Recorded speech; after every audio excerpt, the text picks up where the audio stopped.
안녕하세요. 기독교 국제금조학교 김도영 목사입니다. 지난번 강의에 이어서 오늘은 성찬식 때 쓰는 포도주 이야기를 좀 같이 나누겠습니다. 성찬식 때 이 포도주를 쓰기 때문에 이것을 신앙행위 음주론 이렇게 말할 수 있을 것입니다.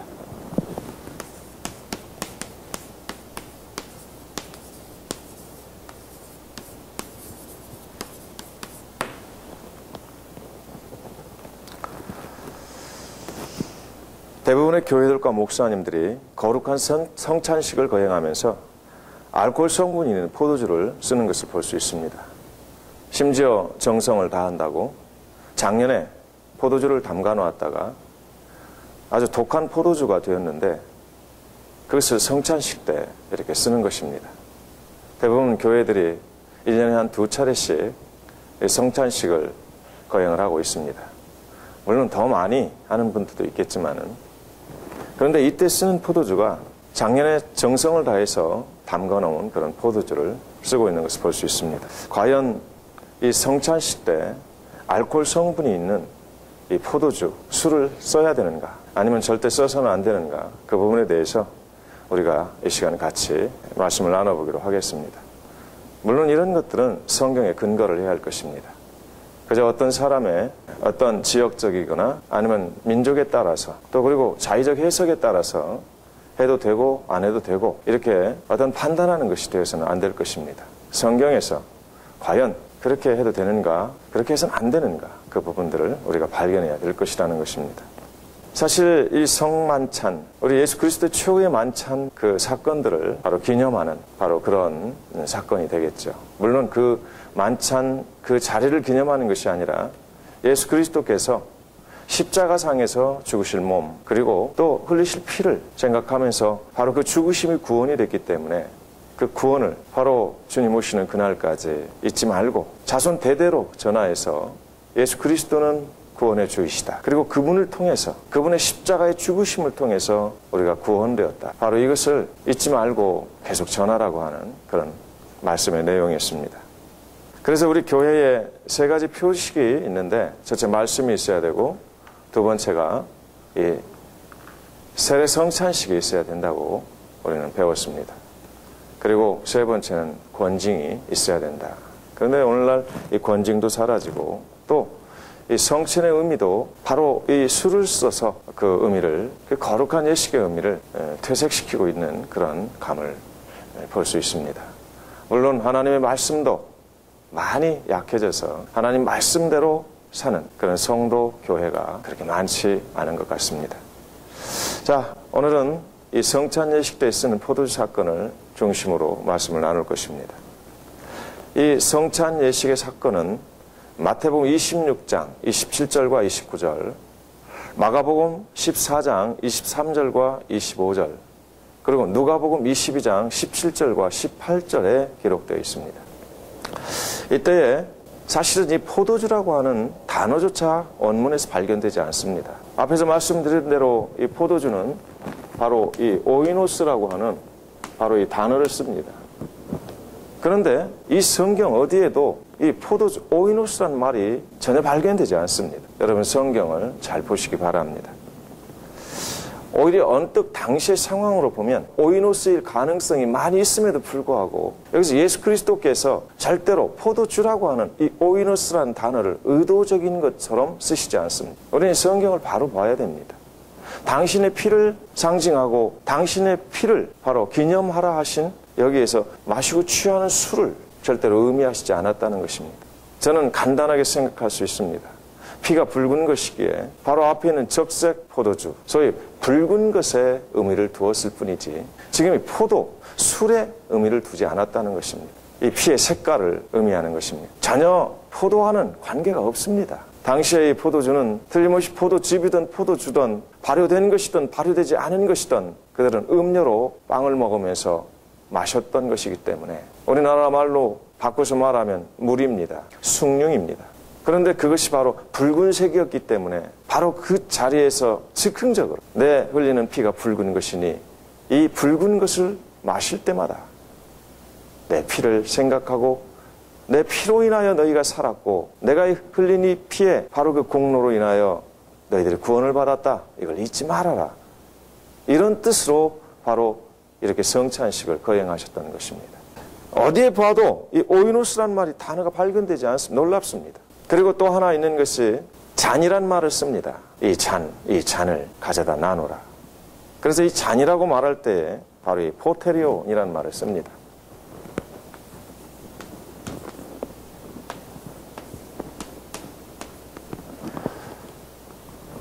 오이노스란 말은 전혀 없습니다. 이 잔을이라고 말을 합니다. 의도적인 것 같습니다.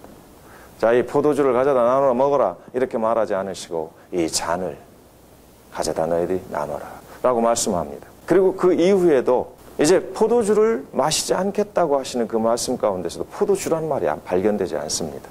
여기는 게네마토스테스 암페루, 다시 말하면 포도나무에서 난 것, 그것을 내가 이제 다시는 마시지 않겠다 이런 말씀을 하고 있는 것입니다. 이때도 포도주란 말을 쓰시지 않습니다. 전혀 오이노스란 말이 전혀 없습니다. 바로 여러분들이 혹시 원어 성경을 보실 분들은 한번 찾아보십시오. 게네마토스,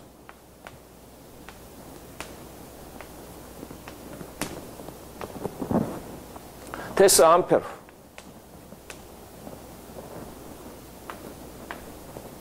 암페루.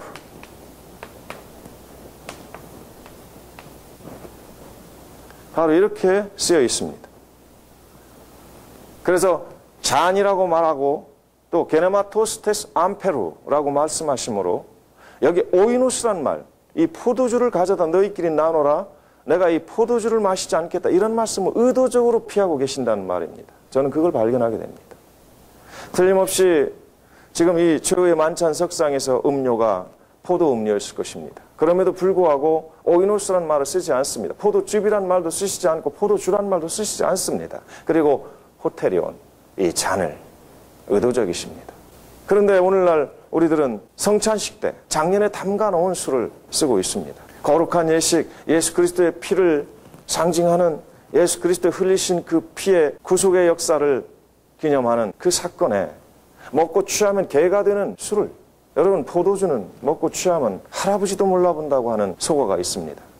달콤하고 맛이 좋으니까 한 잔 홀짝홀짝 마시다가 나중에는 할아버지 할머니도 모르고 주먹으로 치고 받고 이런다는 이야기입니다. 그런데 그런 술을 성찬식 때 써야 되겠습니까? 천만의 말씀입니다. 절대로 성경 속에서 그런 것들이 나타나지 않을 뿐만 아니라 우리는 상식선에서도 예수 그리스도 피를 기념하는 그 사건에 알코올 중독자들이 먹는 술을 쓴다는 것은 저 이방인들이나 하는 짓입니다. 이방인들은 자기들 신을 섬길 때 꼭 따라오는 것이 술입니다. 꼭 있어야 됩니다. 그런데 우리 기독교도 바로 저 사람들이 볼 때는 그 이방 신들이 자기 신들을 숭배하는 그 내용과 별다르게 보지 않습니다. 저들도 술을 마신다 이렇게 생각을 하기 때문에 그렇습니다. 예수 그리스도의 그 고귀하신 바로 자기를 버리시고 자기를 죽이셔서 우리를 구원하셨던 그 사건이 참으로 우스꽝스러운 일이 되고 맙니다. 여러분, 가끔 어떤 권사님들이 그렇습니다. 작년에 정성껏 담아놓은 이 포도주라고요. 이걸 가지고 성찬 예식을 해야 하나님이 기뻐하실 거라고. 샤머니즘입니다. 무슨 정성입니까? 여러분, 그래서 제가 이런 말을 합니다. 그렇게 권사님이 이 성찬식 때 쓰는 포도주를 정성껏 담아놓는다면 그 포도를 어디서 사셨습니까? 시장에 가 샀죠. 그것부터가 정성이 아닙니다. 예수 그리스도의 십자가의 보혈을 참으로 의미하고 상징하는 이 거룩한 예식에 정성을 다해서 포도주를 만들려고 한다면 가장 좋은 밭을 사십시오. 그리고 거기에 농약도 주지 말고 아무것도 하지 말고 그야말로 최고의 극상품 포도나무를 심고 그리고 그 포도 열매를 직접 거두어서 그것을 정성껏 하나하나 씻어서 그리고 그것을 짜서 포도주를 담가서 그렇게 써야지 않겠습니까? 하고 제가 조롱합니다. 농부의 손을 통해서 그리고 몇 사람의 손을 거쳐서 바로 시장에 내다 놓은 그 포도를 사다가 정성껏 씻어서 물에 담는다고 정성이 되겠습니까? 샤머니즘입니다. 절대로 그러한 정성이 하나님 앞에 이 거룩한 예식에 참석하는 이 거룩한 예식에 써야 할 그러한 것들이 아니라는 것을 우리가 여기서 생각해 볼 수 있는 것입니다. 또 한 가지 이 성찬식 때에 이 포도주를 쓰지 말아야 할 이유가 있습니다. 저는 25년 동안 이 알코올 중독 사역을 하고 있습니다. 심하게 피폐된 그런 알코올 중독자들을 어떻게 하든 하나님께서 잘 도와주셔서 저들이 술을 끊습니다. 그리고 교회도 다닙니다. 하나님 말씀을 배우기 시작합니다. 그런데 세례를 받고 성찬식 하는 그날 그 포도주 조그만한 잔 하나에 들어있는 그 포도주로 인해서 그들이 다시 옛날로 돌아가 버리는 것을 봅니다. 술 한 잔만 먹어도 10년을 끊었던 술이 다시 먹게 되어지고 다시 옛날로 돌아간다고 하는 이 중독성 물질이라는 것을 생각지 못하는 사람들. 그래서 저는 절대로 오랜 전부터 저희 교회에서는 이 포도주를 쓰지 않습니다. 포도즙을 쓰고 있습니다. 한 사람이라도 알코올 중독에서 건져내서 바로 그들이 다시 옛날로 돌아가게 하는 일들이 일어나서는 안 될 것이기 때문입니다. 성경에도 없지만 이런 상식선에서 봐도 절대로 예수 그리스도의 고결한 피, 거룩한 피가 이 더럽고 추하고 할아버지도 몰라보게 하는 이 술, 포도주, 그것일 리가 없기 때문에 그렇습니다. 아니, 비교할 수도 없습니다. 감히 거기에 적용하다니요. 그보다 더 그야말로 경거망동한 일이 어디 있습니까? 여러분, 지금까지 여러분들이 모르고 정성을 다해서 해야 된다고 성찬 예식을 그저 조상에게 제사 드리는 그런 의식을 가지고 뭐 제사 음식을 정성껏 준비해야 된다는 이런 생각을 갖고 있다면 그건 샤머니즘이고 귀신 투닥거리입니다. 잘못 배운 겁니다. 우리 하나님은 살아계신 하나님이시고 참 인격적인 그런 관계를 갖기를 원하십니다. 어떤 그러한 것들의 정성이 아니라 우리의 몸 자체가 산 제물이 되어서 하나님의 말씀을 듣고 하나님을 기쁘시게 하고 하나님께 영광을 돌리는 그런 삶들을 살 때에 참된 예수 그리스도의 십자가의 보혈의 공로가 의미가 있고 그리고 그분이 십자가의 죽으심이 빛이 나게 되는 것이라는 것입니다. 이런 상황들 교인들은 짐작도 하지 못하고 있습니다. 평생을 한 번도 배워보지 못했기 때문에 그저 관습적으로 교회의 풍습에 따라서 정성을 다해서 담가놓은 포도주, 그 성찬 예식에 쓰고 있는데 오늘 이후로는 절대 그런 일이 없어야 할 것입니다. 혹시 모르는 사람들이 있으면 여러분 주위에 있는 사람들에게 잘 이 말씀들을 알려주시기를 바랍니다. 그리고 좀 더 알고 싶으면 저에게 연락하셔서 개인 지도라도 꼭 받으시기 바랍니다. 아니면 여러분 교회에 불러주십시오. 사례금 없이 제가 가서 정말 제 돈을 들여서 제 자비를 들여서 제 먹을 것 가지고 가서 여러분들 어떻게 하든지 진리에 바르게 살 수 있도록 제가 여러분들과 같이 나눌 것입니다. 그 다음에 보면 더 기가 막힌 일이 일어납니다. 약대용 음주 행위입니다. 바로 사도 바울이 디모데에게 한 말 가운데서 나오는 이야기입니다. 이제는 내 비위에 나는 병을 인하여 포도주를 조금씩 쓰라. 디모데전서 5장 23절 말씀 속에서 기록된 이 한 구절 말씀을 딱 가지고 야, 병이 있는 곳에는 술을 써도 되는구나. 그래서 약주를 만들고 뱀술을 만들고 장로도 마시고 목사도 마시고 집사도 마시고 권사도 마십니다. 이것은 술이 아니고 약이라는 것입니다. 과연 그럴까요? 오늘 성경 말씀을 우리가 비춰보면서 이 부분에 대해서 분명히 우리들이 분별을 해야 할 것입니다.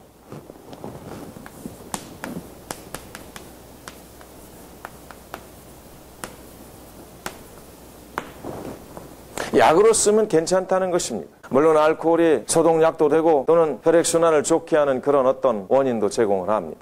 어떤 생물학적인 입장에서 의학적인 관점에서 바로 이렇게 말할 수 있을 것입니다. 그러나 우리 하나님의 사람들은 틀림없이 이것을 약 대용으로 써서는 안 된다는 것입니다. 특히나 디모데전서 5장 23절 말씀에 있는 이 말씀을 근거로 해서 절대로 약 대용으로 술을 쓸 수가 없다는 것입니다. 여러분 한번 생각해 보십시다. 이때 사도 바울은 이 성경 구절에서 디모데에 자주 나는 병을 인하여 포도주를 조금씩 쓰라고 말하고 있습니다.